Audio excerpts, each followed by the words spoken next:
Peace and blessings, family. Peace and blessings. Hope all is well. Shout out to all my troopers out there. I am your host, CueBracey. I got a very special guest with me today.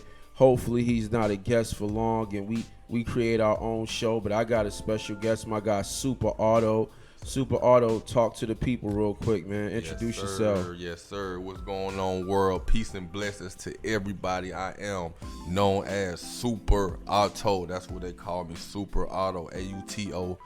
Super Auto is what they call me. I'm here to, spread some love, spread some game, put y'all on game, you know what I'm saying? Show y'all what it's about, man. So what's Auto mean? Auto actually stands for it's AUTO. It stands for all us taking opportunity, and that's because all us are taking opportunity. You know what I'm saying? All us taking opportunity. That's how I got to this level of taking opportunity, taking every opportunity that was possible. You know what I'm saying? I'm not leaving nothing on the table. I need it all. You did. For those of y'all that's not real familiar with the South Side of Atlanta, Clayton County, south side of the metro Atlanta area, it's a street called Taylor Road, and you got a slogan from Taylor Road to Taylor Made, which is really all about taking those opportunities and expanding. And so on this channel, man, a lot of times we talk to men about how to maneuver the dating realm, but really all of this stuff is designed to see men be their best self, because we understand that as men, nobody cares if we fellas succeed. We got to take those opportunities. We gotta really get off our own dick and try to become the best we can become. And so I know you said you wanted to touch on something like that today, just about men being their best self. Yeah, because that's what it's about, and you find a lot of men not being able to become the best man they are is because they're chasing something. They're chasing something else besides the dream. Whether it's a woman, whether it's a bad habit, whether it's it's usually those two. It's usually a bad habit or a woman is what they're chasing. And when you start chasing those things, that's what you're going to get. Instead of chasing the bag, you got a lot of people, they're thinking backwards, and society is going crazy. You got right now, you have you got 12-year-old kids walking up to you asking you for $1. When I was that age, when I was 12 years old, I was going outside, literally, I would go get a rake and go start raking leaves. Some bread. For some cash. You get what I'm saying? So I feel like because I always wanted some money, I knew I was going to get some money. If you want a girl, you're going to get a girl. If you want cigarettes, you're going to go get some cigarettes. Whatever you focus on, that's what you're going to get. Whatever you focusing on, that's what you're going to get. So why you think people don't focus on getting money? What do you think the obstacles are in terms of men not focusing on getting money?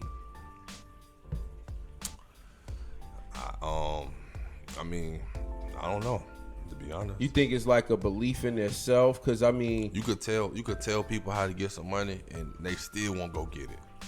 You can tell somebody exactly what you're doing to go get it, and they still won't go get it. You think that's a mental block for a lot of people? Like, we've been told money is evil and filthy rich, and it's a lot of negative connotations. Like, when you start getting money, people start looking at you like who you robbed, who you steal, what did you do? You think that in some way people have, being a wealthy individual mixed up with morality?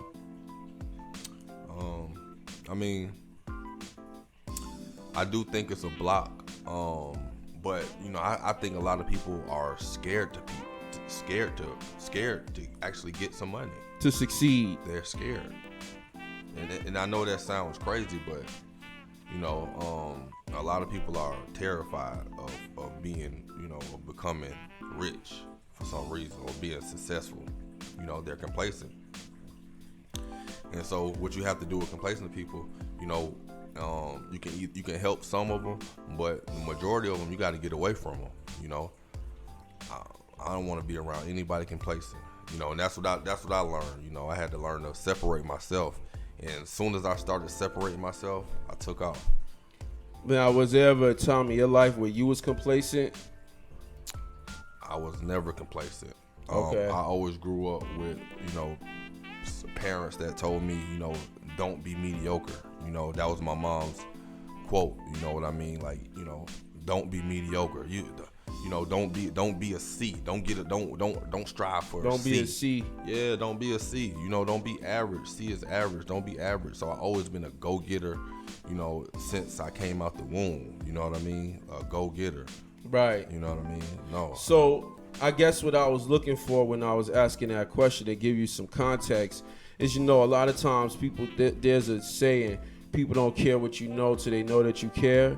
And, you know, a lot of times what I found out here is that people looking for somebody they can relate to, somebody that they can know overcame something, overcame flaws, or, you know, wasn't just always at the peak. They went through some valleys because, you know, on my personal journey, I met a lot of successful people that hit valleys.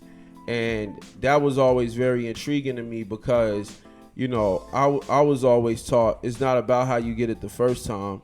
It's about, can you get it the second time? Can you get it the third time? Because in order to do that, there's some peaks and valleys. And a lot of times those peaks and valleys are not necessarily financial.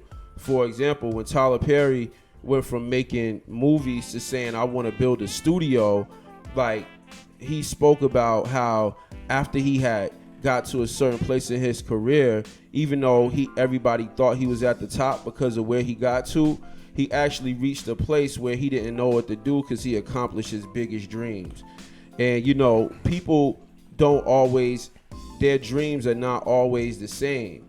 Like, some people have dreams that their dream is to make $100,000. Some people dream is to make $100 million. But, you know, so you got people that's in a valley that never reach their dreams, but you also got people that's in a valley that reach their dreams, where, you know, we talk about being complacent, but there's also this human aspect of, it's only so much food you can eat before you be like, you know what, I gotta go sit down, let my food digest, and then I'll come back to the table when I'm hungry again. So, you know, that's where the story was coming from. Well, to comment on that, you know, you got to remember, like in the beginning, from Taylor Road to Taylor Made. So, you know, it started from the bottom. That's where Taylor Road is at. But the question is, was I ever complacent? I was right on Taylor Road. Right. But I wasn't complacent. Right. I always wanted more. When I was selling candy, I wanted more. You know, I remember being in ninth grade, my book bag getting confiscated because you got too many Skittles in it. You know, I'm busting heads off. I used to go to Sam's Club and buy the whole pack. There's some game. Buy the whole pack of Airheads, the whole case, and go to school and sell them for 50 cents.